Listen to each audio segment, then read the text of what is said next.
पंच परम परमेष्ठि को नाम कर बारंबार, प्रस्तुत है आनंदमय यह समाधि का सार। सहज समाना स्वयं में ही समाधि की लब्धि, सहजानंद स्वरूप यह जीवन की उपलब्धि। जीवन होए समाधि माया है जीवन का सार, मरण समय में भी रहे इसका ही आधार, इसका ही आधार।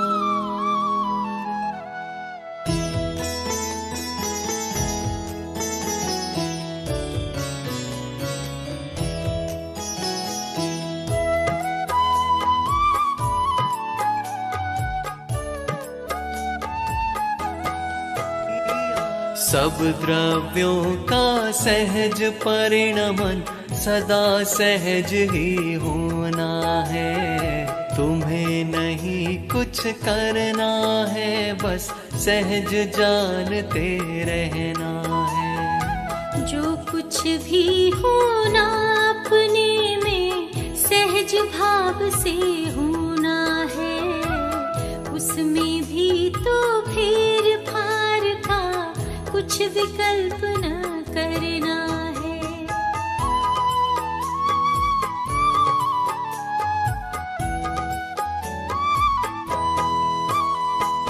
फेर फार की बुद्धि ही तो आकुलता की जननी है, अतः हमें कुछ करने की भी व्याकुलता ना करनी है।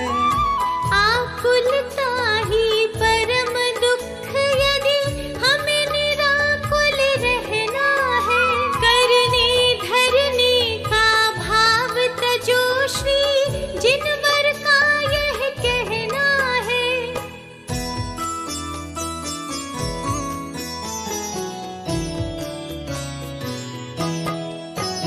इस परम सत्य की सहज स्वीकृति सचमुच सहज समाधि है, जिसमें आधि व्याधि नहीं है और न कोई उपाधि है। ऐसी श्रद्धा ज्ञान पूर्वक शांत निराकुल जीवन की सहज सरल सुखमय परिणति अद्भुत परम समाधि है।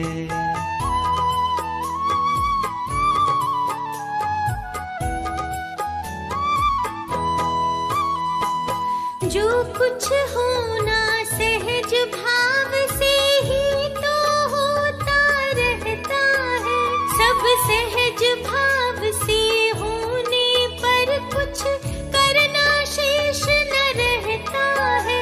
कुछ करना धरना शेष नहीं, बस सहज जानते रहना है। सहज देखना सहज जानना ही समाधि का गहना है।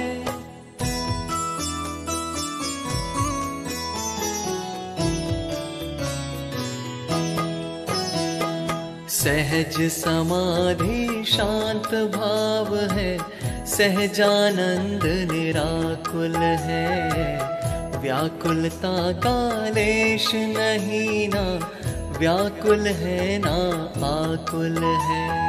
परम निराकुल परम शांत है यह समाधि संजीवन है। अरे मरण की बात करो मत, यह समाधि तो जीवन है।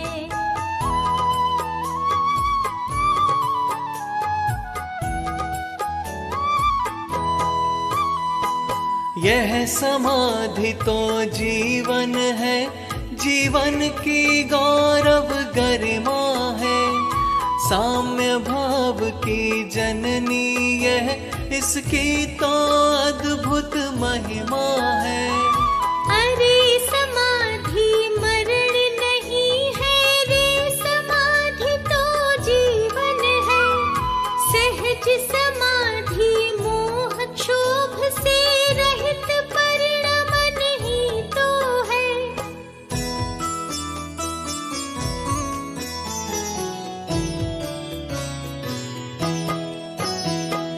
मोह क्षोभ से रहित भाव ही समता है, संजीवन है। एकमात्र बस वीतरागता ही समाधि का जीवन है। वीतरागता परम धर्म है और अनंत सुखदाई है। वीतरागता परम समाधि अति आनंद प्रदाई है।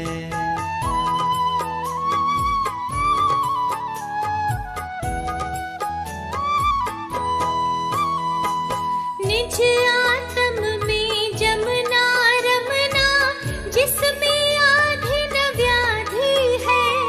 सब कुछ सहज सहज ही जीवन, सचमुच सहज समाधि है।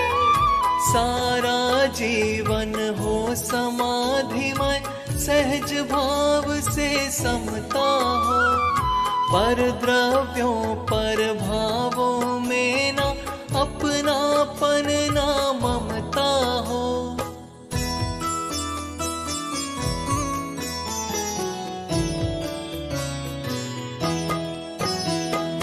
कर्तापन का बोझा ना हो, चाह न भोक्तापन की हो। साम्य भाव हो, सहज भाव हो, समता भाव सहज ही हो। अरे देह का परिवर्तन हो, सहज भाव से एक पल में। उसे समाधि मरण कहते हैं, जीवन के अंतिम क्षण में।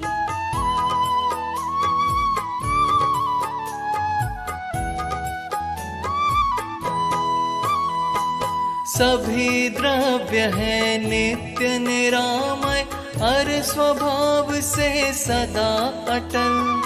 जीव जीव जड़ जड़ रहते हैं, सभी स्वयं में सदा अचल।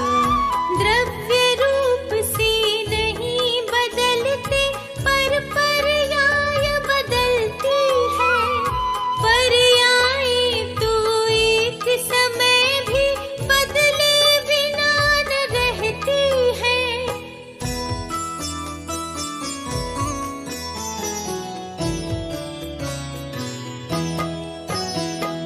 पर द्रव्यों की पर्यायों में तुझे नहीं कुछ करना है।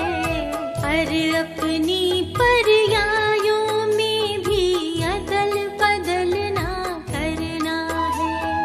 पर में अपनी पर्यायों में जो कुछ जैसा होना है, वह अनादि से नक्की है ना, उसमें कुछ भी करना है।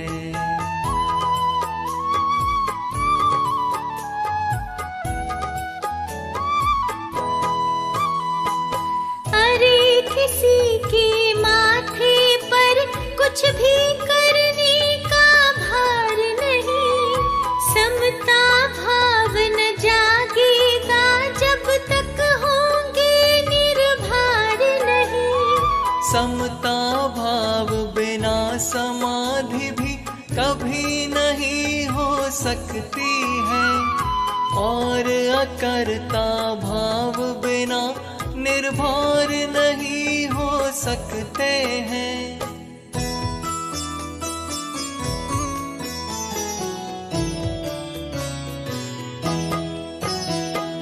क्रम नियमित पर्यायों का जब तक श्रद्धान नहीं होगा, जब तक श्रद्धान नहीं होगा, सम्यक ज्ञान नहीं होगा।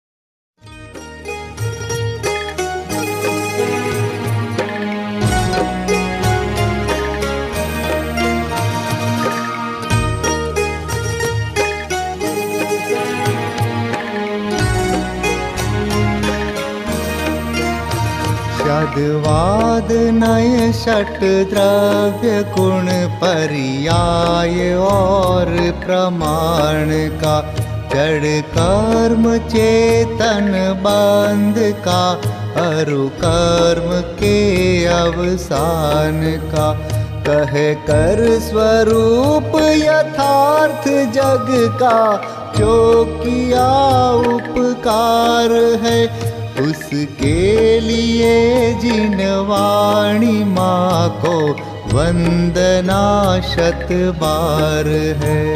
उसके लिए जिन वाणी माँ को वंदना शत बार है, वंदना शत बार है, वंदना शत बार है।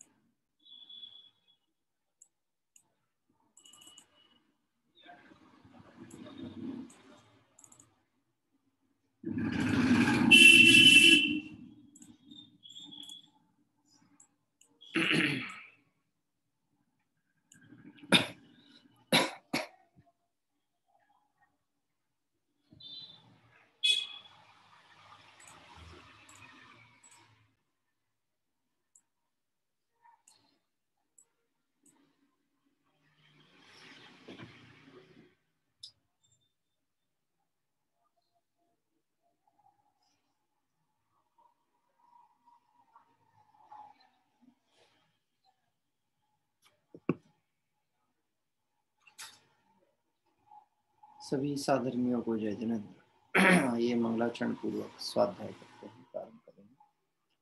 नमो अरिहंताणम, नमो सिद्धाणम, नमो आयरियाणम, नमो वज्रायाणम, नमो लोए सब साहूणम, तिहुवण तिलयम देवम वंदित तातिहुवणिंद परिपूज्यम, वोच्छम अणुपेहाओ भव्य जनानंद जननीयो। कार्तिक अनुप्रेक्षा ग्रंथ में निर्जरा भावना की चर्चा चल रही है। 3 गाथाएं क्रम से यहाँ चलती हैं, 106, 107 और 108। इन गाथाओं के माध्यम से यहाँ पर हम सभी इस विषय को समझ रहे हैं कि निर्जरा किसके बढ़ती है और उसके वृद्धि स्थान क्या है, यानी क्रम क्रम से निर्जरा के बढ़ने का क्रम क्या है। ये चर्चा हमने मूल गाथाओं के आधार पर ली थी और इसको सरल रूप से समझने के लिए हम सभी यहाँ पर इस विषय को गुरुदेव श्री के प्रवचनों के आधार पर जो मुख्य बिंदु हैं उससे समझने का प्रयास कर रहे हैं, कार्तिक अनुप्रेक्षा के प्रवचन से। कल हमने इनमें महत्वपूर्ण 2 से 3 बिंदुओं पर चर्चा की थी। प्रथम तो सम्यक दर्शन, कोई जीव अभी सम्यक दर्शन को प्राप्त नहीं हुआ परंतु सम्यक दर्शन प्राप्त करने की तैयारी में है, तो उस समय जो सम्यक दर्शन की पूर्व की भूमिका में विशुद्ध परिणाम होते हैं तब भी निर्जरा होती है, परंतु वह निर्जरा जो है और सम्यक दर्शन होने पर होने वाली निर्जरा, इन दोनों में कैसा है, असंख्यात गुणी निर्जरा का अंतर होता है, यानी सम्यक दृष्टि की और सम्यक की पूर्व की भूमिका की। इसके बाद में यहाँ पर कल हमने वह चर्चा समझी थी कि सम्यक दर्शन की पात्रता किन किन जीवों को है, कैसे सम्यक दर्शन होता है, उसकी प्रक्रिया क्या है, कि वह पंच लब्धियों में करण लब्धि में भी अपूर्वकरण, अन्यवृत्तिकरण, अधाकरण आदि के जो परिणाम है उसकी चर्चा के आधार पर भी सम्यक दर्शन की प्रक्रिया को समझने का प्रयास किया था। इस क्रम में अभी अगला पॉइंट हम लेते हैं। अब 4थे गुण स्थान की चर्चा आ गई थी। 4थे गुण स्थान मतलब सम्यक्त होने पर होने वाली निर्जरा। इससे आगे का विषय। उस चौथे गुण स्थान वाले अविरत सम्यक दृष्टि की अपेक्षा पंचम गुण स्थान वाले श्रावक को असंख्यात गुणी निर्जरा होती है। क्योंकि ये जो गुण स्थानों का चढ़ने का क्रम है, इसके पीछे क्या है? ये वास्तव में कोई प्रमोशन ऐसा नहीं है कि आप बहुत दिनों से यहाँ बैठे हो और बहुत दिनों से यहाँ नौकरी कर रहे हो तो आपको प्रमोट करके आगे बढ़ाया जाए। ये वास्तव में पूरा गुणस्थान जो है परिणामों का खेल है। किसका है? परिणाम का। जैसे जैसे जीव के कषायों का घटना और विशुद्धि का बढ़ना होता है, वैसे वैसे उसका उत्थान परिणामों के अनुसार होता चलता है, और उसी को कहते हैं गुणस्थान चढ़ना। अनादिकाल से मिथ्यात्वस्था में पड़े हुए जीव का उल्टी मान्यता के कारण, अज्ञानता के कारण पतन ही पतन हो रहा था। परंतु जब जीव ने स्वतत्व को जानने के प्रति रुचि की, देवशास्त्र गुरु का स्वरूप समझा और अपने हित के मार्ग में आया, तो कषाय मंद हुई, और मंद कषायों के साथ साथ निष्कषाय परिणामों की तरफ जो बढ़ने का क्रम है, उसको कहते हैं गुणस्थान। क्रम क्रम से आगे बढ़ता है। तो पहले के बाद में बात आई थी कि चौथा गुणस्थान हुआ, और चौथे गुणस्थान के बाद अब जो पांचवें गुणस्थान की, जो कि श्रावक की भूमिका का पद है, उस श्रावक के पद में पंचम गुणस्थान में चौथे की अपेक्षा असंख्यात गुणी निर्जरा होती है। फिर चौथे गुणस्थान वाला ध्यान में हो और पंचम गुणस्थान वाला भोजन पानी आदि खाने पीने के भाव में हो, उस समय भी उसे अंदर की इतनी अकसाय परिणति वर्तती है कि उसकी असंख्यात गुणी निर्जरा होती है। क्या कह रहे हैं? चौथे गुण स्थान वाला जिस समय ध्यान की प्रक्रिया में ध्यान कर रहा हो, धर्म ध्यान में लगा हुआ हो, व्यवहार धर्म ध्यान में लगा हो, उसको जितनी निर्जरा नहीं होगी, उससे अधिक निर्जरा पंचम गुण स्थानवर्ती श्रावक को होगी, जो कि जिस समय आहार आदि भी कर रहा हो तब भी। क्योंकि निर्जरा का जो मूल कारण है, उसका संबंध क्रियाओं से नहीं है, उसका संबंध है जीव के वितराग परिणामों से, और वह नियंत्रित होती है श्रद्धा के द्वारा। जिसके सम्यक श्रद्धान हो गया, अब उसके परिणामों की उत्तरोत्तर विशुद्धि जितनी जितनी होगी, बाहर में क्रिया भोजन पान की दिख रही है, लेकिन प्रमाद पूर्वक नहीं है, प्रमाद को जीतते हुए। जैसी जैसी भूमिका निचली निचली होगी, वहां प्रमाद विशेष, और आगे आगे बढ़ेंगे वहां प्रमाद घटता चला जाएगा। जैसे पंचम गुण स्थानवर्ती श्रावक है, तो अभी यद्यपि हो सकता है इसने ग्रह त्यागी ना भी हुआ हो और घर में ही रहता है, लेकिन घर में रहने पर भी आराधना जो है उसकी इस मोक्ष मार्ग में आगे बढ़ने के लिए योग्य पुरुषार्थ अनुसार होती है। और घर में रहकर भी भोजन पानी भी करेगा तो कैसा करेगा? शुद्ध की अशुद्ध, मर्यादित की अमर्यादित? ये मर्यादित करेगा, शुद्ध करेगा।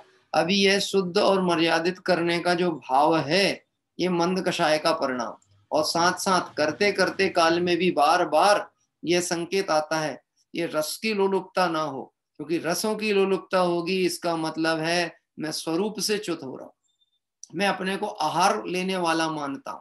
यद्यपि बहुत दृढ़ता नहीं है, उतना नहीं होगा जितना आगे के गुणस्थान में होगा, लेकिन चतुर्थ की अपेक्षा पंचम में विशुद्धता विशेष होगी, तो उधर निर्जरा भी कैसी होगी?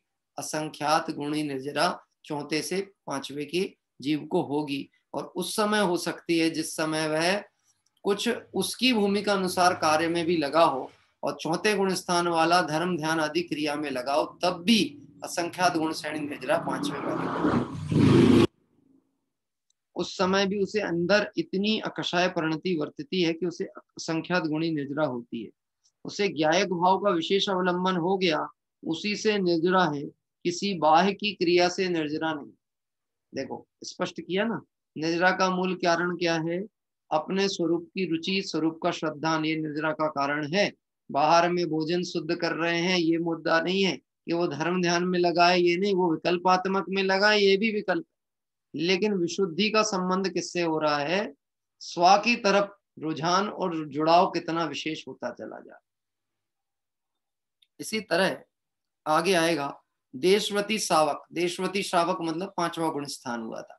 देशवती श्रावक की अपेक्षा छठवें गुण स्थानवर्ती महाव्रती मुनियों को असंख्यात गुणी निर्जरा होती है। पांचवे से अपेक्षा छठवें में ज्यादा होती है। अभी ये समझना, ये गुणस्थान वैसे भी स्टेप जो बने हैं, ये परिणामों की उत्तरोत्तर वृद्धि अनुसार ही बने हुए हैं, है ना। तो पांचवे से छठवें में ज्यादा किसको? महाव्रती मुनि को। और जो वो था वो कौन था? देशव्रती। देशव्रती मतलब एक देश व्रत को पालन करने वाला, और महाव्रती मतलब सर्वदेश रूप से व्रत को पालन करने वाली। ऐसे देशव्रती श्रावक की अपेक्षा छठवें गुण स्थानवर्ती महाव्रती मुनियों को असंख्यात गुणी निर्जरा होती है। पर एक बात समझना, ये निर्जरा का क्रम जब भी जोड़ा जाएगा तो किसको जोड़ा जाएगा? जिसके सम्यक्त है उसके निर्जरा है।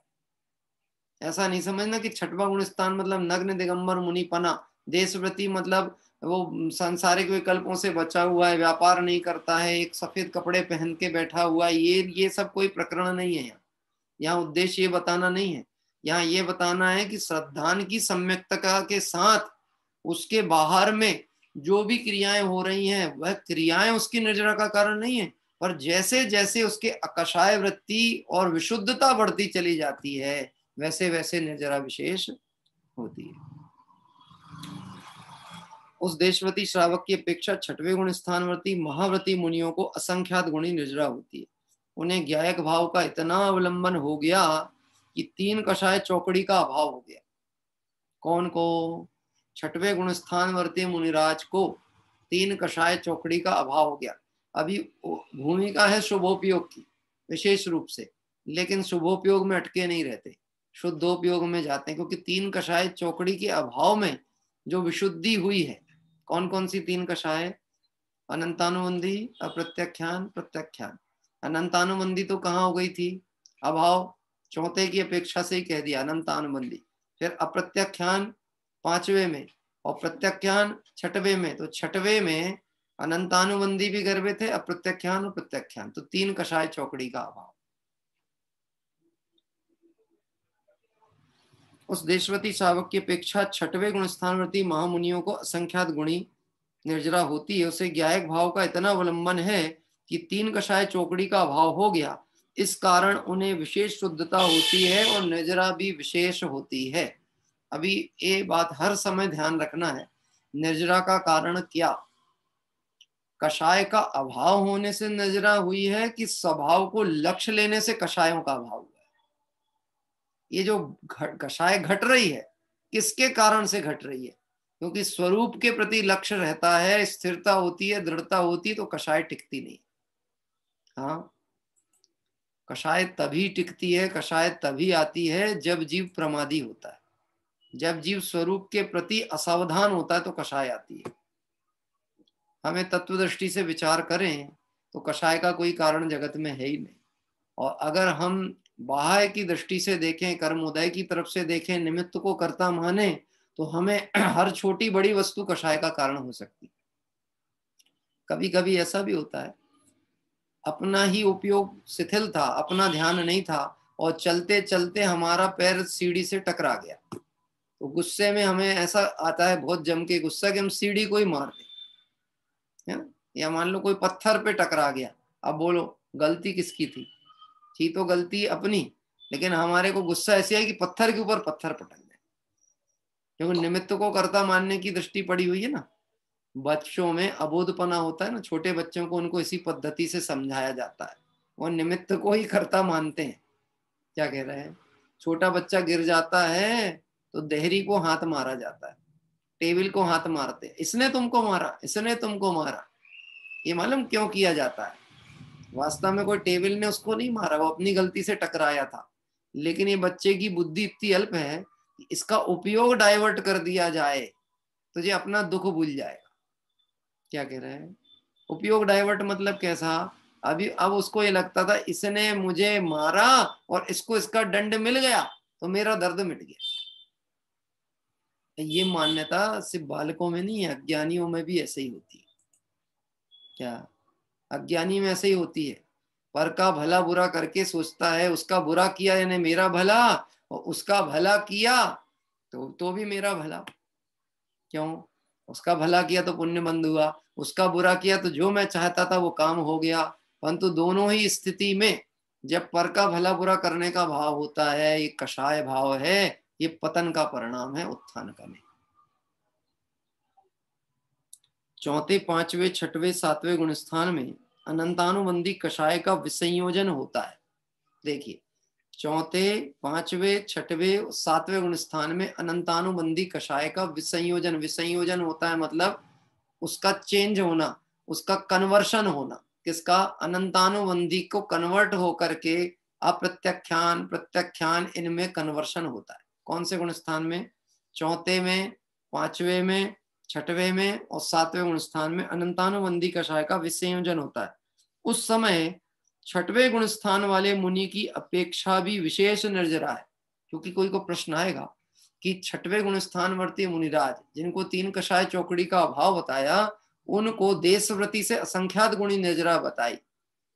हाँ, तो क्या ये निर्जरा होते होते और इस निर्जरा से उनका काम बन जाएगा क्या? संसार से पार हो जाएंगे क्या? ऐसा प्रश्न उत्पन्न होता है। हाँ, तो यहाँ ये कह रहे हैं कि विसंयोजन का काल है, कन्वर्शन का काल है। अनंतानुबंधी से वो अप्रत्याख्यान, प्रत्याख्यान के उसमें आए, इस अपेक्षा से निर्जरा है। लेकिन ये निर्जरा उतनी नहीं है जो कि शुद्धोपयोगी मुनिराजों को होती है। क्या कह रहा है? तो अब आगे के गुण स्थान की तरफ बढ़ेंगे उस चर्चा को लेकर के। उस समय छठवें गुण स्थान वाले मुनि की अपेक्षा भी विशेष निर्जरा है। इस विसंयोजन का काल बहुत अल्प होता है। ये जो अनंतानुबंधी से कन्वर्शन होने का जो काल है, कषायों का परिवर्तन काल है, ये छोटा काल है। अल्पज्ञ जीव से वह परिणाम पकड़े नहीं जा सकते, परंतु अंदर में शुद्धता होने पर अनंतानुबंधी का विसंयोजन हो जाता है। कोई किसी का परिणाम पकड़ नहीं सकता। अभी इस समय जिनवाणी सुनते सुनते ना जाने कैसा किसका परिणाम चलता हो, कोई भरोसा नहीं। हाँ, किसी को राग का प्रसंग चल रहा हो तो भी वैराग का परिणाम हो सकता है, लेकिन वो बहुत दीर्घकालीन नहीं होने वाला, बहुत अल्प। परिणामों की तारतम्यता तो ऐसी है, आपने वो घटना सुनी होगी प्रथमानियोग में, पुराण में, कि लक्ष्मण ने वो शूर्पणखा की नाक कट गई थी, है ना, वो उनके में घटना है। अभी तो आप समझ लो वो जो भी है, वो उसका बदला लेने के लिए जा रही है। किस बात का बदला लेने के लिए? कि इसने मेरे भाई को मारा, लक्ष्मण ने उसके भाई को मारा था, है ना, वो बदला लेने जा रही है। तो परिणाम कैसा चल रहा था उसका? कि परिणाम ये था कि मिल जाए लक्ष्मण तो इसको अभी मार दो। लेकिन जानती नहीं थी लक्ष्मण कौन, देखी नहीं थी इसके पहले कभी, पर ढूंढ रही थी शत्रु को। और अचानक जंगल में एक सुंदर राजकुमार दिख गया, तो भाई के मरने का गम और भाई के बदला लेने का परिणाम बदल गया, और उसको ये नहीं मानता यही लक्ष्मण है। क्या कह रहे हैं? तो उसके प्रति आकर्षण हो गया। अब आप सोचो, एक समय पहले परिणाम क्या था? मिल जाए तो मार दूं। लेकिन ज्ञान में नहीं था, वो परिणाम कैसे जल्दी बदल गया, एक सेकंड में परिणाम बदल गया। एक और बात कहूं, स्थूल परिणाम, सूक्ष्म की बात नहीं कह रहा हूं, यहां तो कह रहे हो बहुत सूक्ष्म है। स्थूल परिणाम, हमने कभी भावुकता में या माहौल देखकर पंचकल्याण के किसी कार्यक्रम में कभी दान देने की भाव ज्ञापित कर दिया, कह दिया कि 1,01,000 रुपया मेरी तरफ से, ठीक है। अभी धीरे धीरे क्या हुआ कि हम 10-10 हजार रुपये भेजा करेंगे हर साल, ऐसा अपन ने वचन आश्वासन दे दिया।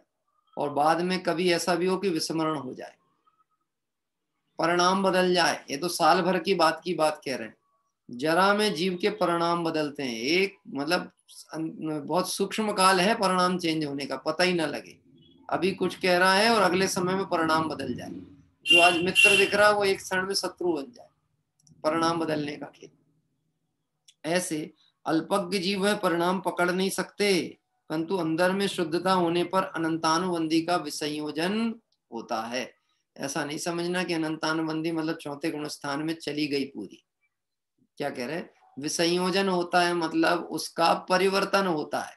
अनंतानुबंधी प्रत्याख्यान, प्रत्याख्यान इसलिए तो गुण स्थान चढ़ना उतरने का क्रम है। कषाय बढ़ी तो गिरे और कषाय घटी तो चढ़े। मैंने परिणामों की तारतम्यता है ना, फ्रिक्वेंसी अप डाउन होती है, उस हिसाब से गुण स्थान चढ़ना उतरने का क्रम कहा जाता है। उस विसंयोजन के काल में छठवें गुण स्थान की अपेक्षा भी विशेष निर्जरा होती है। कौन से? वो जो चौथे, पांचवें, छठवें और सातवें गुण स्थान में अनंतानुबंधी का विसंयोजन काल होता है, उसमें जहां विशेष परिणाम विशुद्ध होते हैं वहां निर्जरा भी विशेष होती है। और वह निर्जरा कैसी है कि वह असंख्यात गुणी निर्जरा पूर्व परिणामों की अपेक्षा से। आगे इसकी अपेक्षा भी दर्शन मोह का क्षय करने वाले जीव को असंख्यात गुणी निर्जरा होती है। अभी दर्शन मोह का क्षय कौन से गुण स्थान से कहा? दर्शन मोह का क्षय कौन से गुण स्थान से? हाँ, चौथे अविरत सम्यक्त वाली भूमिका ना, चौथे। लेकिन किसको होता है दर्शन मोह का क्षय? इसका नियम कारण बताया गया। केवली श्रुत केवली की समीपता में दर्शन मोह के क्षय का प्रारंभ करता है। किसके दर्शन मोह का क्षय होगा? केवली श्रुत केवली का निकटवर्ती हो तो दर्शन मोह का क्षय होगा। अब मैं आपसे कहता हूं, हमारे जो वितरागी भगवंत हैं, देखिए इसमें एक बात आई है, मैं पढ़ देता हूं एक पैराग्राफ की कुछ पंक्तियां। दर्शन मोह के क्षय से छायिक सम्यक्त होता है। जिसके दर्शन मोह का क्षय होगा उसको ही छायिक सम्यक्त होगा। आगे की भूमिका की बात है, पर प्रारंभ दर्शन मोह के क्षय से होना चाहिए। दर्शन मोहिनी का क्षय कराने का प्रारंभ कर्म भूमि का मनुष्य ही करता है। कौन कर सकता है? कर्म भूमि का मनुष्य। हम कौन सी भूमि के हैं? मैं ये पॉइंट इसलिए निकाल करके ढूंढ करके आपके सामने रख रहा हूं कि हमारे पे ये बात लागू हो रही है कि नहीं, घटित हो रही है, हमको ध्यान में आनी चाहिए। छायिक सम्यक किसको हो सकता है? कर्म भूमि का ही मनुष्य हो तो। और किसको? जो केवली श्रुत केवली के निकट में हो। केवली तीर्थंकर भगवंत गणधर परमात्मा इनकी सन्निकटता हो। अभी मैं जानता हूं एक प्रश्न आपको उत्पन्न होने वाला है, भोग भूमि का मनुष्य नहीं कर सकता दर्शन मोहिनी का क्षय, भोग भूमि का नहीं। बोलो भोग भूमि किस किस को चाहिए?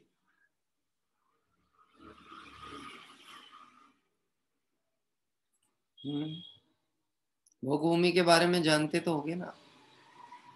कर्म भूमि में तो हर कार्य के लिए कर्म करना पड़ता है, मेहनत करनी पड़ती है, परिश्रम करना पड़ता है। भोग भूमि में तो सिर्फ इच्छित वस्तु चाहिए और वस्तु प्राप्त हो गई। पैसा कमाने नहीं जाना पड़ता, दुकान खोलना नहीं पड़ता, भोजन बनाना नहीं पड़ता, कपड़ों के लिए मार्केट घूमने नहीं जाना, जो चाहिए वो मिल रहा है। लेकिन दर्शन मोहिनी के क्षय की पात्रता नहीं है। क्या चॉइस ज्यादा अच्छी है? कल्प वृक्ष मिल जाए और सब अनुकूलता मिले, वैसा संसार अच्छा है कि संसार होने के अभाव रूप जहां पात्रता हो वह स्थान ज्यादा अच्छा? तय करना पड़ेगा, मुझे सुखी होना है कि सुखाभास चाहिए। सुखी होना और सुखाभास में अंतर है। जैसे मैं अभी आपसे कहूं और क्या हाल चाल है, बोलो आपका क्या उत्तर है? हाल चाल क्या है?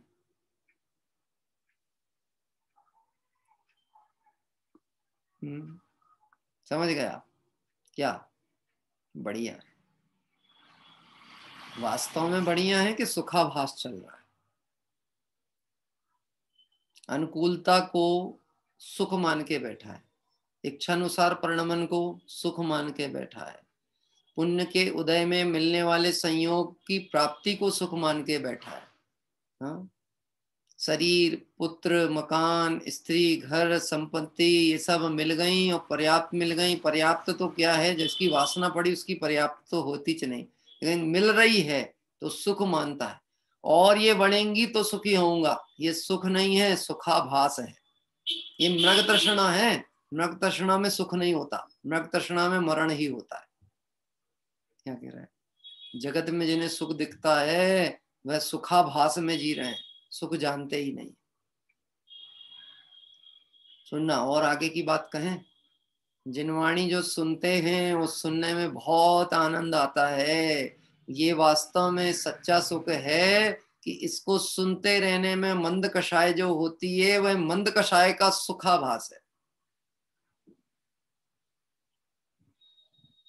क्या कह रहे हैं? ये भी मंद कषाय का सुखाभास, लेकिन comparatively than other is better, मतलब उसकी अपेक्षा तो बहुत अच्छा है। मतलब जो अशुभ भाव के परिणाम थे उससे तो बेहतर है।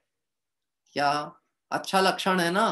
तेज बुखार से मंद बुखार हुआ है, बुखार का टेम्परेचर गिरा है, मतलब ठीक होने के आसार हैं, इस अपेक्षा से अच्छा है। लेकिन मंद बुखार भी अच्छा नहीं होता। बात ख्याल में आती? मंद बुखार भी अच्छा नहीं होता। एक तो जहर ऐसा है जो तुरंत मरण का कारण हो, और एक जहर ऐसा है जिसमें तुरंत मरण तो नहीं हुआ है लेकिन सुधरने के लिए अवसर है, इलाज कराने के लिए अवसर है, उस अपेक्षा उसको ये कह सकते हैं चलो अच्छा हुआ भैया, बहुत जहरीले सांप ने नहीं काटा, ऐसे सांप ने काटा जिसका इलाज हो सकता है, इस अपेक्षा अच्छा है। लेकिन सांप का काटना अच्छा है कि नहीं, बात ख्याल में पड़ती है? हाँ? अपेक्षा समझने की आवश्यकता है। निर्जरा में जितने जितना विशुद्धि है, जितने जितने परिणामों की निर्मलता है, जितना जितना अकषाय वृत्ति है, उतनी उतने निर्जरा कही। तो दर्शन मोहिनी का क्षय कराने का प्रारंभ कर्म भूमि का मनुष्य करता है, भोग भूमि का मनुष्य नहीं कर सकता। सभी देव नारकी तिर्यंचों के क्षयक सम्यक्त का आरंभ नहीं होता। क्या सभी देव नारकी तिर्यंचों के क्षयक सम्यक्त का आरंभ नहीं होता? सिर्फ किसको हो सकता है क्षयक सम्यक्त? सिर्फ किसको हो सकता है? कर्म भूमि का मनुष्य। मतलब मैं कौन हूं? मतलब जिनवाणी ऐसा है, हमको बल तो बहुत प्रदान करती है, हाँ, लेकिन ये बात समझ लेना, जिसको सब सुविधाएं और सब व्यवस्थाएं मिली हैं, यदि वह चूकता है तो उसके दुर्भाग्य की महिमा का वर्णन भी जिनवाणी नहीं कर सकती। हमारे को ये सब चीजें मिल रही हैं, अब हमारे पास बहानेबाजी करने का कोई मौका नहीं है, अवसर नहीं है, इसलिए चूक गए, ऐसा हो गया था, ये हो गया था। हाँ, घर में लाइट तो थी और इन्वर्टर भी लगा था, तुम बहाना नहीं कर सकते लाइट चली गई थी इसलिए पढ़ाई नहीं कर पाए। लाइट भी थी और इन्वर्टर भी था, क्या कह रहे हैं? पढ़ाने वाले भी मौजूद थे, साधन भी थे, विद्या भी थी, शिक्षा भी थी, शरीर भी अच्छा था, बुद्धि भी ठीक थी। सब होने पर भी यदि तूने मेहनत नहीं की है तो तुझे कोई सफल नहीं कर सकता। इस तरह से सभी देवनारकी तिर्यंचों के भी क्षयिक सम्यक का आरंभ नहीं होता। कर्म भूमि का मनुष्य दर्शन मोह की छपना प्रारंभ करता है, वह भी केवली श्रुत केवली या तीर्थंकर केवली के पादमूल के निकट बैठकर ही करता है। दर्शन मोह के क्षय करने योग्य विशुद्धता केवली के निकट बैठे बिना नहीं होती। हम प्रतिदिन देव दर्शन करने क्यों जाते हैं? आप बता सकते हैं आप क्यों? क्यों? कि कर्म भूमि के मनुष्य को जो क्षयिक सम्यक की पात्रता है वो केवली के पाद मूल में ही है। आपको वैसी विशुद्धता, वैसा वातावरण भगवंतों के चरणों में ही मिलने वाला है। आपके परिणामों की विशुद्धता वही हो सकती है, उतनी विशेष अन्य जगह नहीं हो सकती। हाँ, ये तो कोरोना काल है तो अपन घर में बैठ करके पढ़ते हैं, पूजन भक्ति आदि करते हैं, लेकिन भावों की प्रमुखता से करते हैं, क्रियाओं की मुख्यता से नहीं करते कि रोज करना है सो कर रहे हैं, और भावों की संभाल के लिए कर रहे हैं। कुछ लोगों को शंका ऐसी भी होती है, ऐसे में तो लोगों की आदत बिगड़ जाएगी, जिसके भाव सुधरेंगे उसकी आदतें भी सुधरेंगी, और जिसकी बिगड़ी आदत है वो मंदिरों में भी जाके भाव ही बिगाड़ेगा। क्या कह रहे हैं? आदत सुधर गई तो भाव कैसे बिगड़ेंगे? अभिप्राय सुधर गया तो ये सब परिणाम कैसे बिगड़ेंगे? क्योंकि अभिप्राय का परिवर्तन एक गुप्त क्रांति होता है, और वह क्रांति ऐसी है जो दिखेगी नहीं, लेकिन वह मार्गदर्शन करेगी, वो डायरेक्शन करेगी, वो परिणाम को उत्तरोत्तर चढ़ने की तरफ में प्रेरित करने वाली है। इस तरह से इस अपेक्षा भी दर्शन मोह का क्षय करने वाले जीव को असंख्यात गुणी निर्जरा होती है, जो कि केवली श्रुत केवली की समीपता में दर्शन मोह का क्षय से प्रारंभ होती है। निधत्ति निकाचित कर्म भी, जिन कर्मों में कहना चाहिए परिवर्तन की शक्यता नहीं कही गई है, वह कर्म भी केवली श्रुत केवली के चरणों में बैठने पर उनका भी हिसाब क्लियर होता है। हाँ, जिन दर्शन बहुत महत्वपूर्ण कार्य है, ये क्रिया नहीं है, ये कोई परंपरा नहीं है कि हम ये कोई पद्धति बुद्धि से करते हैं, ऐसा नहीं है। और मैं आपसे पूछता हूं कि अगर ये शर्त तो ऐसी लिखी, यदि उनको ऐसा लिखना था कि सिर्फ चौथे काल के कर्म भूमि के मनुष्यों को ही होना चाहिए ये काम, ऐसा तो लिखा नहीं। इसका मतलब है कर्म भूमि का जो भी मनुष्य होगा, और पहले शर्त बता दी गई थी, संगी पंचेंद्रिय हो, पर्याप्त हो, जागृत हो, ये सब हो, और केवली का सदयोग मिल जाए, केवली श्रुत केवली आदि का, तो सम्यक्त में क्षयिक सम्यक दर्शन मोह का क्षय भी करके क्षयिक सम्यक प्रकट कर सकता है।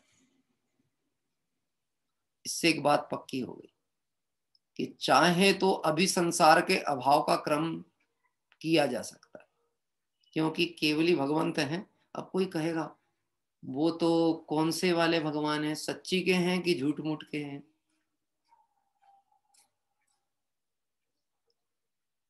सच्ची के तो विदेह क्षेत्र में सीमंदर भगवान है, और हमारे जो मंदिर में सीमंदर भगवान है वो कौन है?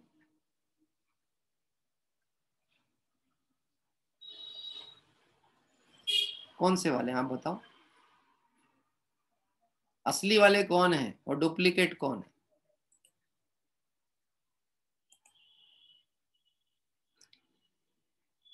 आप सोच सकते हो।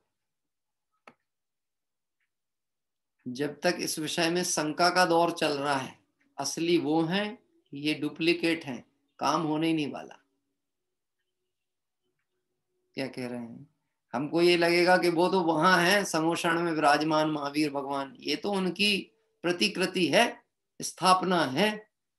स्थापना में भावों की स्थापना हुई कि नहीं हुई? और भाव बिना, हाँ, जिन प्रतिमा जिन वर्षी कहिए जाके माही, जिनके दर्शन से परम पद प्राप्ति अरु अनंत शिव सुख लहिए। जिन प्रतिमा जिन वर्षी, जिन प्रतिमा जिनेंद्र भगवान ही है, प्रतिमा नहीं है। क्या कह रहा है? हमने कोरोना काल में दर्शन किए हैं कि नहीं किए? वो तो वीडियो में किए थे, सच्ची में थोड़ी ना किए थे। तुम सच्ची में भी जाके वीडियो ही बनाने वाले हो, दर्शन नहीं करने वाले। हाँ, भगवान के दर्शन को कर फोटो खींचो फोटो खींचो फोटो खींचो। अब फोटो खींच रहे, हाथ जोड़ लो सब लोग ऐसे करके, ऐसा मुंह भगवान इधर, फोटो खींचो फोटो। बोलो दर्शन हो रहा प्रदर्शन हो रहा? हाँ, याद रख लो हम इस क्षेत्र पे आए थे, तो याद के लिए फोटो खींच ली, ये दर्शन नहीं है। अरे एक बार सम्यक दर्शन हो गया, तुझे बाहर दिखाने की जरूरत ही नहीं थी।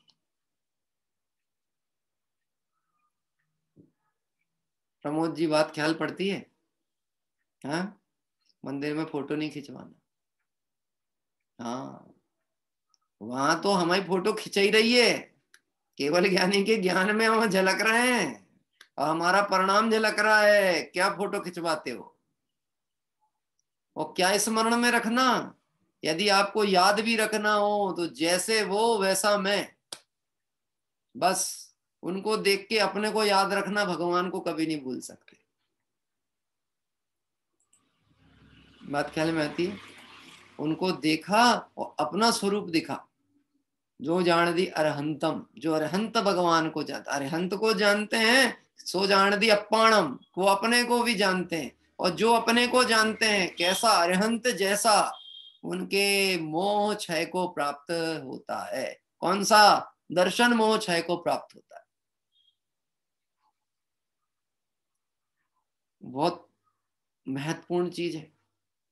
टूटे मकान में रहना पड़े, छोटी जगह रहना पड़े, तो भी मंदिर के पास रहना ज्यादा भला, दूर नहीं रहना कि अच्छा खुला वातावरण है, बड़ा मकान मिल जाए। दर्शन तक के भाव खत्म हो जाने वाले हैं। आगे की पीढ़ी इतनी प्रमादी हो जाएगी कि उनको दर्शन का भाव भी नहीं आने वाला। क्या होगा साहब? दर्शन कर लेने से क्या होता है? देखो ना, बता तो रहे हैं क्या होता है दर्शन से। दर्शन से दर्शन मोह का क्षय हो रहा है। वह दर्शन मोह जो अनंत संसार परिभ्रमणा का कारण पड़ा है, अनादिकाल का, उस श्रृंखला पे चोट पड़ती है, वह श्रृंखला ढीली पड़ती है और आगे चल के टूटती है, तो जीव बंधन मुक्त हो जाता है।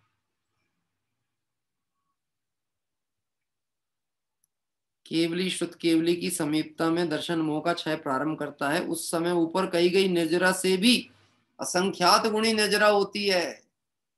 क्या कह रहे? ऊपर कही गई मतलब जो अभी बात चल रही थी ना, अनंतानुबंधी की विसंयोजना आदि होने पर चौथे पांचवे छठवे एक गुण स्थानों में उससे अधिक निर्जरा दिगंबर अपने जिन वितरागी भगवंतों के चरण में बैठने वाले जीव को और उनके स्वरूप का अवलोकन कर आत्म स्वरूप को परिचय करने वाले जीव को कषाय की इतनी मंदता होती है कि उसको उनसे ज्यादा निर्जरा होती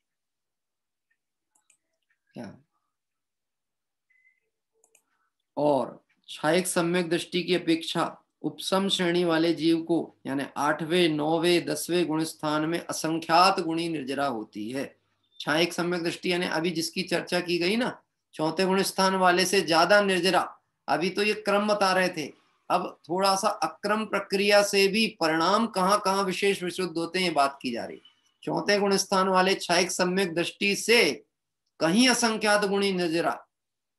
कौन सा छायक सम्यक दृष्टि? जिसके दर्शन मोह का क्षय हुआ, उससे असंख्यात गुणी निर्जरा उपसम श्रेणी वाले जीव यानी 8वें 9वें और 10वें गुण स्थान वाले।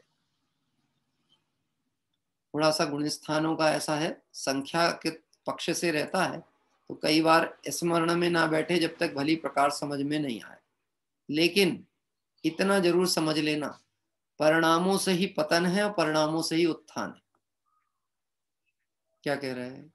इसलिए निज परिणामन की समाल में गाफिल मत तू हो रे प्राणी। सबसे बड़ा नुकसान यदि है तो परिणाम है, चाहे वह परिणाम विषय भोगों में लग के पतन को प्राप्त हो, चाहे वह धर्म के नाम पे कषाय वृद्धि का कारण हो, वह परिणाम पतन का कारण है। जिनवाणी पढ़ के सुन के भी और अंदर की कषाय कम नहीं होती है, अपने हित की भावना जागृत नहीं होती है, ये पढ़ने और सुनने से कुछ भी होने जाने वाला नहीं है। पढ़े सुने लेकिन उसको अंगीकार ना करे तो ये श्रवण मात्र से कुछ होता नहीं। बोले वो मंद कषाय तो होती है ना। विचार करो, हमें मंद कषाय की प्रशंसा करना है कि हमें निष्कषाय होना है, कषाय रहित देखना है अपने को। क्या ज्यादा अच्छा है, कषाय रहित कि मंद कषाय? जगत में मंद कषाई को प्रशंसक शब्द के रूप में देखा जाता है। किसी को आपने ये नहीं कहा होगा, अगर किसी को कह दो इनकी गुस्सा बहुत खराब है, बड़े तीव्र कषाई व्यक्ति हैं, तो अपनी कषाय भी प्रकट कर देगा और बुरा भी मान जाएगा। लेकिन आप भरी सभा में किसी को मंद कषाई कह दो, प्रसन्न हो जाता है। होता है ना, कभी कभी विशेष अतिथि को जब मंच पे बुलाया जाता है तब बातों बातों में कहा जाता है बहुत धार्मिक जीव हैं, बड़े दान भावना वाले हैं, बड़े मंद कषाई जीव हैं। हाँ, मैं कहूं तो मंद कषाय शब्द ऐसा है जैसे मखमली जूता मारना। लेकिन अब ये है मखमल का तो लगता अच्छा है, पर है क्या? जूता है, मखमली जूता। क्यों साहब? गाली सुनना अच्छा लगता है कि नहीं लगता? बोलो, किसको अच्छा लगता है गाली से? कोई है गाली सुनना अच्छा लगे? नहीं। ससुराल में गाली सुनना अच्छा लगता है कि नहीं लगता? ससुराल में गालियां सुनाई जाती हैं, जब ज्योनार होती है ना शादियों में, हैं, वो गालियां सुनाई जाती हैं, हमारी बननी ऐसी और उनके बनना ऐसे। क्या? लेकिन उसको बड़ी प्रसन्नता होती है। कभी सुनना, जो आपकी वो बोली जाती है ना आंचलिक रूप में, जो रहती हैं ग्रामीण अंचलों की, वो क्या गारी है उसको कहते ही हैं, गाओ गाओ। और सबरी इकट्ठी होके वो ढोलक बजा बजा के गाती हैं। हाँ, गारी। ससुराल की गाली अच्छी लगती है। मैं देके बताऊं गाली एक दो। लाला जी। अब लाला जी है, लाला जी मतलब क्या है? वो बहुत अच्छा विशेषण है क्या है? सीधी बात यह है, जो अपना स्वरूप नहीं है वह उपाधि जब दी जाती है वो गाली है। हमको ऐसा लग रहा था गाली मतलब कोई अपशब्द ही कहे जाते हैं, जो नहीं है वो हम पे लागू किया जाए वो गाली है। ससुराल की गाली अच्छी, किसी ने कह दिया तीव्र कषाई तो बुरा लग गया, मंद कषाई तो अच्छा लग गया। लेकिन मार्ग यह है जिनवाणी का, आगम मार्ग ऐसा है, हे जीव तू कषाय रहित है। अच्छा तो ये लगना चाहिए जिसमें निश्चित अपना स्वरूप बताया गया, अपनी प्रशंसा की गई। छायक सम्यक दृष्टि जीव की अपेक्षा उपसम श्रेणी वाले जीव को 8वें 9वें 10वें गुण स्थान में असंख्यात गुणी नजरा होती है। उससे 11वें गुण स्थान में उपशांत मोह वाले जीव को असंख्यात गुणी निजरा होती, जो अभी कौन से गुण स्थान बताए, 8वां, 9वां और 10वां, 10वें से अधिक निर्जरा कौन से, उपशांत मोह नाम के 11वें गुण स्थान में होती। और यह समझ लेना, यहाँ 10वें तक तो कषाय के सद्भाव था, और अब 11वें 12वें 13वें में योग है, लेकिन कषाय तो अभाव हो चुकी, इसलिए उसके निर्जरा विशेष विशेष वृद्धि को प्राप्त होती जा रही है। एक बहुत सरल पद्धति से हम समझने की कोशिश करें, बिल्कुल सामान्य तौर पे। देखो एक बात समझना, शिवोपशम अच्छा है, जिनवाणी का प्रगाढ़ अध्ययन करें और वो बात पकड़ में आए तो इसमें बुरा कहीं नहीं, लेकिन भाव भासना नहीं छूटनी चाहिए। और भाव भासना जो रहेगी वो आपको आत्महित के काम में बहुत सहकारी होने वाली। भाव भासना शिवोपशम ज्ञान से काम नहीं होता, कैसे होगा, भाव भासना से। गुरुदेव श्री के एक प्रवचन रत्नाकर के 11वें भाग का मुझे एक पंक्ति हमेशा याद आती है। मैंने बेंगलोर में जब रहता था, वहां स्वाध्याय चलता था, तब पढ़ा था, और वहां पे स्वाध्याय कराते थे। उसमें आती थी, अभव्य जीव को 11 अंग 9 पूर्व का ज्ञान तो होता है, परंतु ज्ञान की परिणति नहीं होती। क्या कह रहे हैं, अभव्य जीव को 11 अंग 9 पूर्व का ज्ञान होता है, पर ज्ञान की परिणति नहीं होती। ऐसा फटाफट गाथाएं बोल दे बिल्कुल, और कहीं त्रुटि नहीं हो, बिल्कुल जैसी है वैसी बात कहे, ज्ञान की परिणति नहीं है, भाव भासना नहीं है। अब सोचो, अभव्य को नहीं है, हम कौन है, भव्य की अभव्य। कल ही बोले थे सबने हाथ उठाए हम तो भव्य भव्य भव्य। अब बोलो 7 तत्वों में मैं कौन सा तत्व,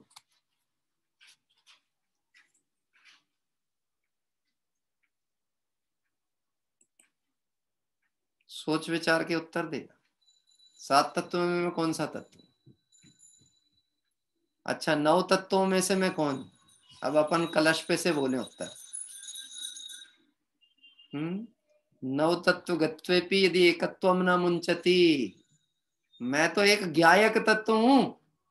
वहां पे वो जीव अजीव आश्रय वन सम्मर निजरा मोक्ष पुण्य पाप, ये भेद विकल्प की चर्चा नहीं है।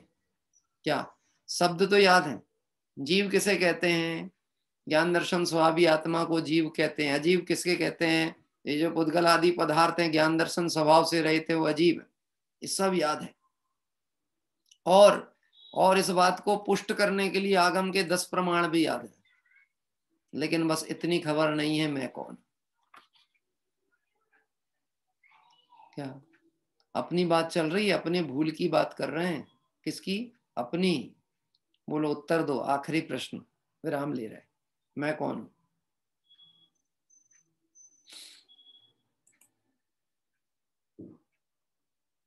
हमको ऐसा लगता है, क्या बोलें, बाल पोथी वाला बोलें कि समय सार की गाथा के अनुसार बोलें। थोड़ा सा स्तर तो देखो, कौन सी क्लास में हम बैठे हैं, कितने बड़े बड़े लोग बैठे हैं, अभ्यासी लोग बैठे हैं, उनके सामने मैं जीव हूं ये बोलने में तो ऐसा लगेगा, अरे जी क्या बोल रहे तुम। बोलो क्या है, विचार करो, मैं कौन हूं।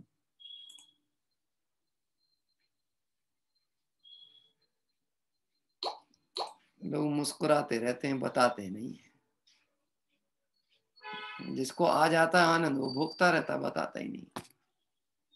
बोलो हाँ भैया, कौन बताएगा। जो इज्जत को खूंटी पे टांग के आया हो वो बता दो, वो जो लेके आया हो वो मत बताओ। खूंटी पे टांग के आया मतलब समझ गए आप, हाँ? झूठी इज्जत को जो लेके घूमते हैं उनसे उत्तर नहीं बनने वाला। जो वास्तव में उस बात की भाव भाषण कर रहे हैं उनसे सही उत्तर निकलने वाला। आप कुछ कहो, मैं जीव हूं, मैं ज्ञान दर्शन स्वभावी हूं, मैं एक हूं, अरूपी हूं, स्पर्शी हूं, सब किसकी महिमा है, सिर्फ मेरी है। मैं कौन हूं, मैं ज्ञान दर्शन स्वरूपी आत्मा हूं। मैं आत्मा हूं, परमात्मा छू, सिर्फ आत्मा ही नहीं, इस विश्व का सर्वोत्कृष्ट पदार्थ मैं हूं। बोले साहब ऐसा कहने से तो अभिमान जग जाएगा। अभिमान नहीं जगेगा, झूठा अभिमान छूट जाएगा। बहुमान आता है ना तो झूठा अभिमान चला जाता है, और जब तक अपना बहुमान नहीं आता तब तक ही मान कषाय है। झूठा अभिमान तब तक है जब तक अपनी कीमत नहीं पता। इस तरह से कल 11वें गुण स्थान से आगे की चर्चा में निर्जरा कैसे होती है ये बात करेंगे। मैं आज थोड़ा सा कहीं बड़े आवश्यक कार्यों से भी विलंब हुआ, स्वास्थ्य भी थोड़ा सा अनुकूल प्रतीत नहीं हो रहा था, लेकिन ठीक है। अपन जिनवाणी का स्वाध्याय चिंतन करो, पढ़ो, समझो, विचार करो, उपयोग हटता है, फिर कहीं कोई तकलीफ नहीं। आइए अब हम चलते हैं जिनवाणी स्तुति के लिए, जिनवाणी नहीं, पहले भक्ति के लिए, फिर उसके बाद अगले क्रम में बढ़ेंगे। आमंत्रित करता हूँ सिवनी से हाँ जी श्रीमती स्वाति नायक और श्रीमती सरिता जी नायक।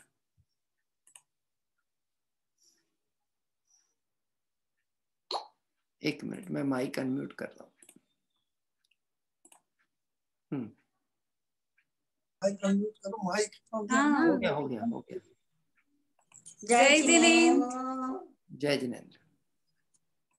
क्यों सुख स्वरूप हो के भी परेशान हो गए, क्यों सुख स्वरूप हो के भी परेशान हो गए, अपने स्वभाव से तुम्ही अनजान हो गए, क्यों सुख स्वरूप हो के भी परेशान हो गए।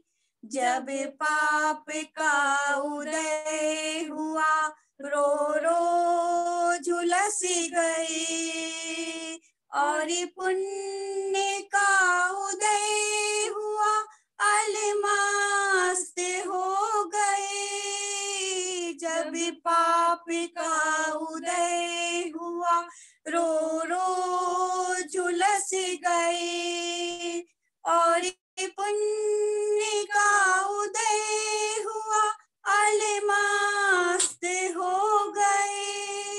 यूं कर्म के उदय में तुम बेहाल हो गए, अपने स्वभाव से तुम्ही अनजान हो गए, क्यों सुख स्वरूप हो के भी परेशान हो गए। अपना यहाँ न कोई अपने को जान ले, परिवार नासवान है जिनवर की मान ले। अपना यहाँ न कोई अपने को जान ले, परिवार नासवान है जिनवर की मान ले। जाना स्वयं को जिसने भगवान हो गए, अपने स्वभाव से तुम्ही अनजान हो गए, क्यों सुख स्वरूप हो के भी परेशान हो गए, क्यों सुख स्वरूप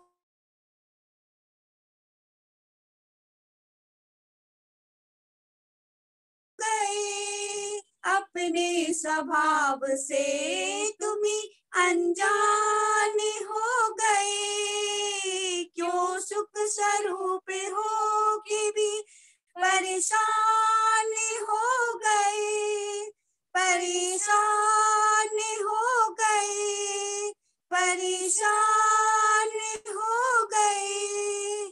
जय जिनेन्द्र। बहुत सुंदर भक्ति पाठ अभी हमारे सिवनी से श्रीमती स्वाति नायक और उनकी सासू जी श्रीमती सरिता जी नायक, बहू और सास के द्वारा सुंदर भक्ति पाठ लिया गया। आइए, क्यों सुख स्वरूप होकर भी अनजान हो गए, परेशान हो गए, अपने से अनजान तुझे भगवान बताते दे।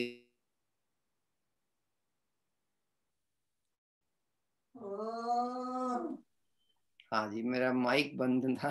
हाँ, आवाज आ रही है? ठीक है। अभी सास और बहू के द्वारा भक्ति ली गई, मैंने ये सूचना दी थी इतनी देर में, और अच्छी भक्ति पाठ हुआ जिसमें अपने से जो अनजान हैं उसकी चर्चा की गई है। और वह कोई और नहीं, मेरी ही बात चल रही थी कि है सुख स्वरूपी लेकिन सुख से अनजान है। और अभी जो हम बात कर रहे थे, सुख की तलाश में सुखाभास को सुख मानकर जीव परेशान है।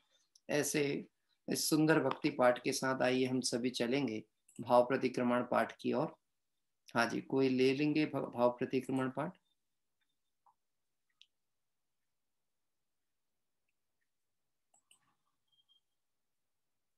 प्रमोद जी लेंगे? लीजिए।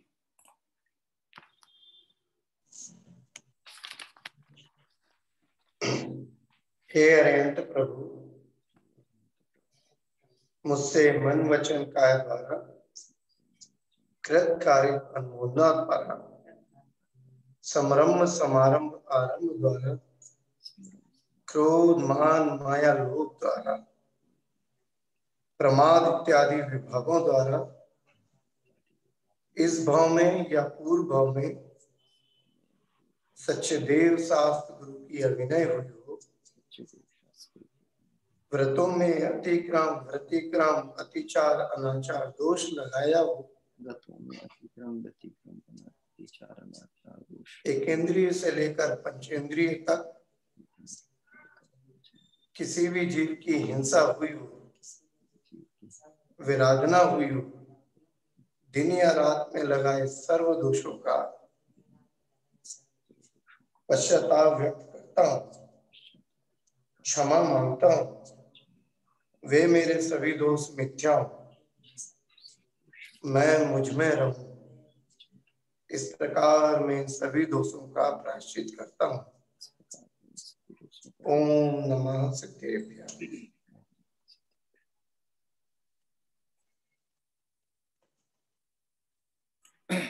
भाव प्रतिक्रमण अभी हमारे भाई प्रमोद जी भिलाई से जो है उनके द्वारा लिया गया।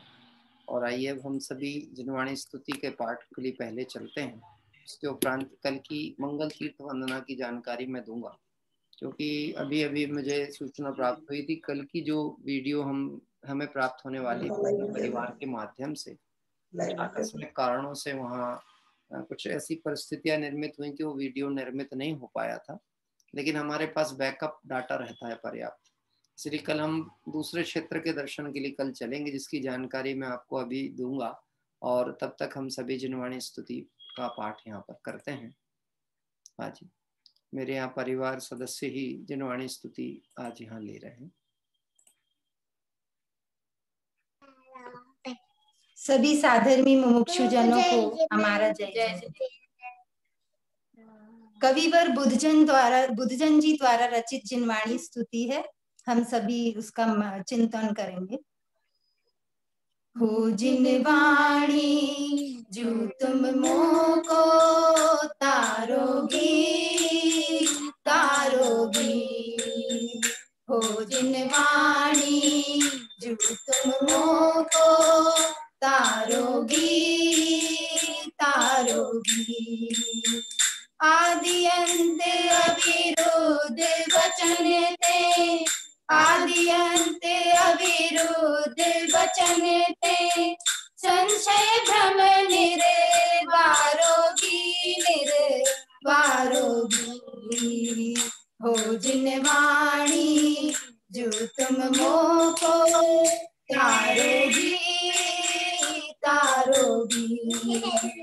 जो प्रतिपालन गाय वत्स को, जो प्रतिपालत गाय वत्स को, त्यों ही मुझको पारोगी पारोगी। हो जिनवाणी जो तुम मोको तारोगी तारोगी। सन्मुख काल बाग जब आवे, सन्मुख काल बाग जब आवे, तब तत्काल उबारोगी उबारोगी।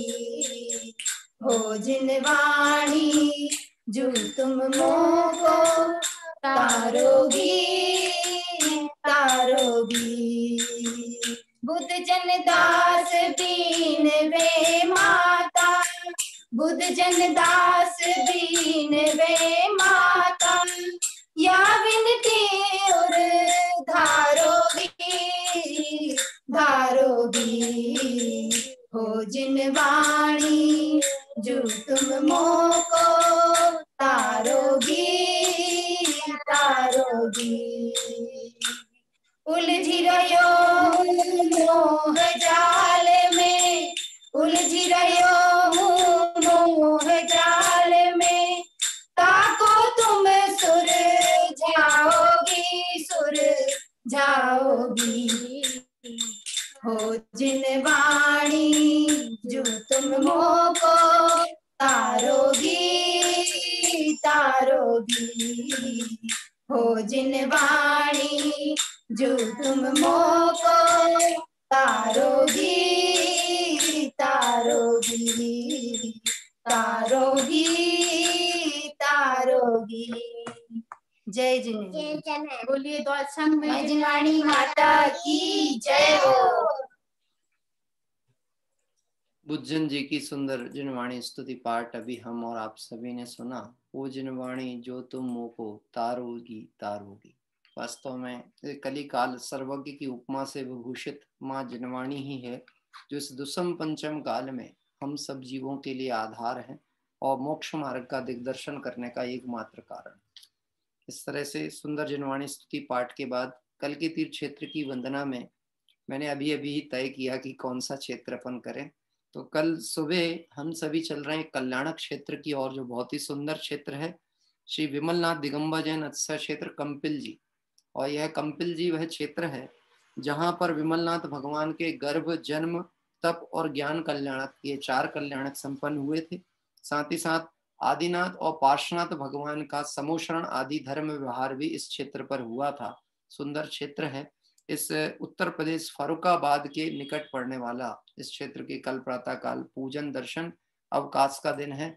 इसलिए मुझे आशा है कि आप लोग अभी अपने जो भी ध्यान चिंतन और अन्य विशेष कार्यों से निष्पादित करके और प्रातः काल सभी कार्यों से निवृत्त होकर, दर्शन आदि से निवृत्त होकर के और कल कंपिल जी क्षेत्र के दर्शन पूजन के लिए लोग जुड़ेंगे। ऐसी भावना के साथ कल हमारे पास आमंत्रणकर्ता में ऑलरेडी बहुत सारे नाम आए हुए थे। इसमें एक परिवार की अपरिहार्य परिस्थितियों से वह आगे की डेट पे शिफ्ट हुए हैं, लेकिन 2 नाम ऑलरेडी हैं, 2 या 3 नाम हैं। इसलिए कल प्रातः उन परिवारों की मंगल भावना से सुबह के दर्शन पूजन का लाभ हमें प्राप्त होगा। आइए हम सभी माँ जिनवाणी के मंगल स्मरण के साथ काय उत्सर्ग करते हैं। नमो अरिहंताणम नमो सिद्धाणम नमो आयरियाणम नमो उवच्छायाणम नमो लोए सब साहूणम नमो अरिहंताणम नमो सिद्धाणम नमो आयरियाणम नमो उवच्छायाणम नमो लोए सब साहूणम नमो अरिहंताणम नमो सिद्धाणम नमो आयरियाणम नमो वच्छायाणम नमो लोए सब साहूणम। जबली द्वादशांग में जिनवाणी माता की जय हो। देव शास्त्र गुरु भगवान की जय हो। अनंत अनंत सिद्ध परमेष्टि भगवंतों की जय हो। वीतरागी जैन शासन की जय। कल प्रातः काल हम सभी कंपिल जी क्षेत्र के दर्शन के उपरांत समय सार कलश का 9वां कलश है। बहुत ही सुंदर कलश है। शुद्ध नय का प्रतिपाद्य ज्ञायक स्वरूप आत्मा, विकल्पों से पार अनुभव स्वरूप ऐसा शुद्धात्म तत्व का परिचय हम सभी करें। आचार्य भगवंतों के इस निर्दोष मार्ग पर आगे बढ़ते हुए अल्प काल में संसार दुखों से मुक्त हों, इस पवित्र भावना से विराम। सभी को जय जय।